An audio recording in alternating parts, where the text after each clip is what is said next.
Hey, Paulie, how about you and me going up to Massachusetts and getting married?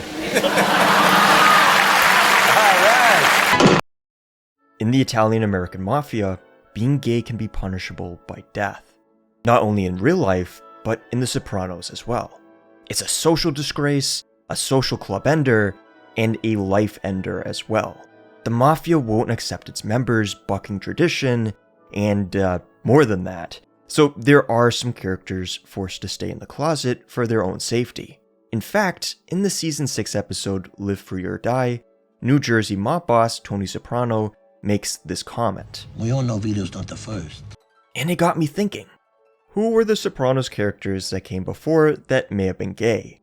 Who else was in the closet? He was gay, Gary Cooper? No! Are you listening to me? Now, immediately, I know people are going to bring up the character of Vito Spatafore, who has a prominent season 6 storyline where he's accused of being gay and eventually killed. I mean, I just showed a clip of Tony saying Vito is gay after all. But I don't know. I think Vito might not only be a criminal mastermind like Benny, but a comedic one as well. See, The Sopranos doesn't have the smartest bunch of characters, and I think they may have misunderstood Vito here, to be honest. Because as it turns out, he was just trying to make people think he's gay in a misunderstood running joke of his. He even says he's joking at one point outright. What the fuck? Sal, hey. Fuck you doing? Nothing. I was here. It's a joke. I'm surprised more people didn't catch this. Clearly, Vito's just goofing around with the guys. Although he really does take things pretty far and, But yeah, Vito isn't in the closet, I don't think. Next, we have to talk about Phil Leotardo, boss of the Lubertazzi crime family in New York. Because, I mean, you saw him in the thumbnail, right? He's, objectively speaking, in the closet. That's more than any gay character in the show, actually. I don't believe any of them ever fully enter a closet like this.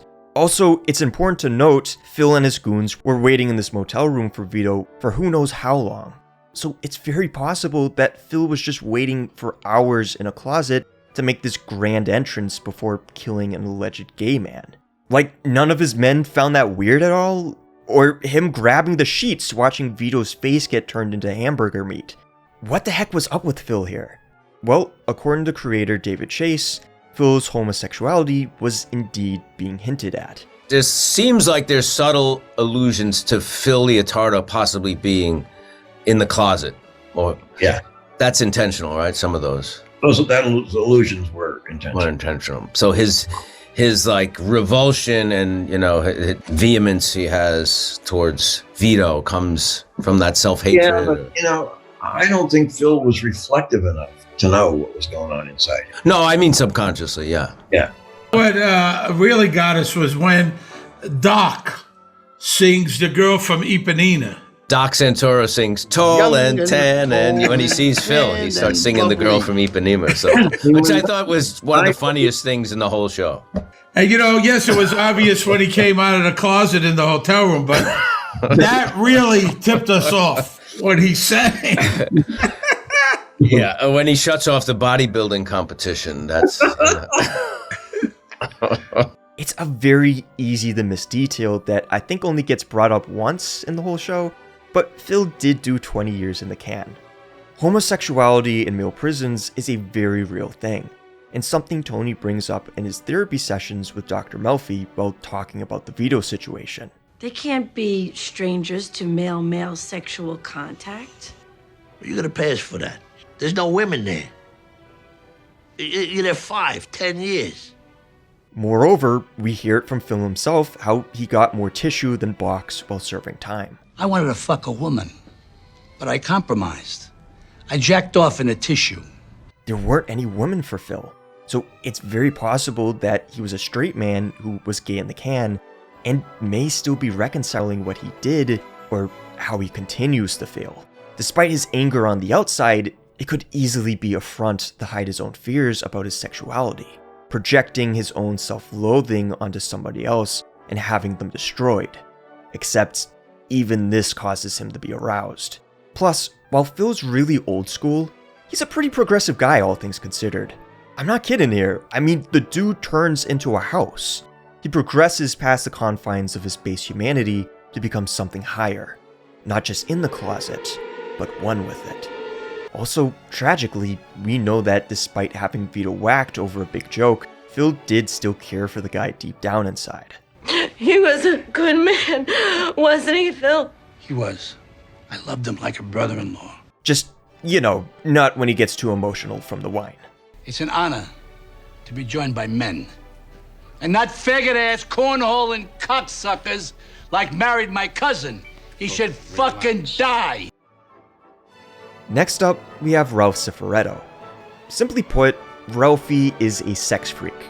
In all likelihood, the guy's just a kinky dude. But there are some things to take note of. Even without having Ralphie pegged the whole time as a sex pest, other characters like his girlfriend's son, Jackie Aprile Jr., speculate about his sexuality. You know what? I think he's a fucking secret fag. And then there's the fact he's a pretty close friend of Vito, and may have fallen for the guy's jokes. If you brought along a pair of dirty chef whites, my friend here will suck out the stains for you. There's a lot more to be said about Ralph, but it's pretty heavy stuff, and I think it deserves its own video. So we'll move on to the next character, who's another one of the reasons I wanted to make this video to begin with. I'm going to be talking about Richie Aprile. Like Phil, there's a really strong chance Richie is in the closet, or at least grappling with what he did while in prison. In fact, there are some similarities between the two characters that I found. Both are old school, both are conflicting with the new generation of the mob that came after them, and both seem homophobic on the surface, while showing certain signs there may be more to their feelings. In the first episode we see Richie, he requests to have a blowjob in the dark. Why he asks to have the lights off isn't revealed, but it is pretty strange. You'd think Richie would want to have an experience with a woman that isn't fully obscured in darkness, that he'd want to fully enjoy something that he hasn't been able to in years. Why ask for the lights off? I see you like the dark. Yeah, something like that.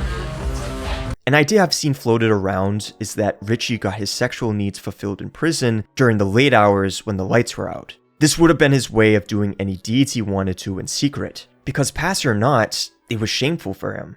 But ultimately, he must have liked it, because when he finally gets out of the can, he's recreating that sort of experience to an extent here. Then there's other odd quirks to Richie as well. For example, he really hates the idea of his son Richard being a ballroom dancer, thinking he's gay. Carries my name. Richard fucking Tiscatiad. My nephew Jackie. I couldn't have a son like that. And when Janice defends the poor kid, she gets punched in the mouth. Actually, could you replay that one more time? Yeah. Actually, one more time. One more? Yeah, okay.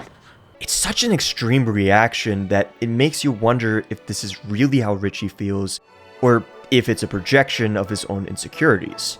Kinda similar to what Phil likely is doing. That the very thought of accepting that side of himself is too much, so it must be demonized at any cost. Another odd thing about Richie is his peculiar fixation on the ass. What does he say to Paulie as a threat? I'll build a ramp up to your ass. Drive a Lionel up in there. When Richie regains his attraction for Janice, seeing her for the first time in years, he's staring at her ass. I mean, I guess it's better than staring at her face. There are men in the camp better looking at my sister. When they're having sex, Richie is a come from behind kind of guy, much like Vito. And look what he, was accused of. It just seems like Richie is a guy who's got behind on the mind. Almost as if he were gay. The last piece of evidence I have is this scene in the season 2 episode Full Leather Jacket. Basically, Christopher's buffoons, Matt and Sean, are trying to kiss up to Richie. So Sean says his cousin knew Richie in the can. It's fucking good to meet you, Richie. My cousin Louis Gismonti, he worked with me at the prison sign shop at East Jersey State. Now, Richie actually does know Sean's cousin, so how exactly do you think he reacts? I got a couple of 3 options here. Do you think he says, A, yeah, I knew him, B, I knew the guy, but I see that this is an overly obvious attempt at flattering me. Moreover, my experience in prison was a major low point of my life, and one I'm trying to move on from as best I can. Therefore, your decision to ask if I know your cousin wasn't a wise nor beneficial one, and thus reveals your own ignorance. Or C, I knew him, but we weren't all that close? Which do you think it was?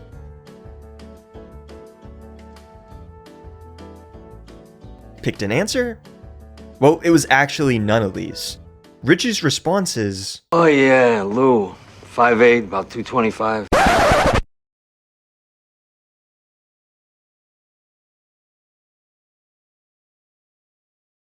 yeah, Richie's in the closet for sure.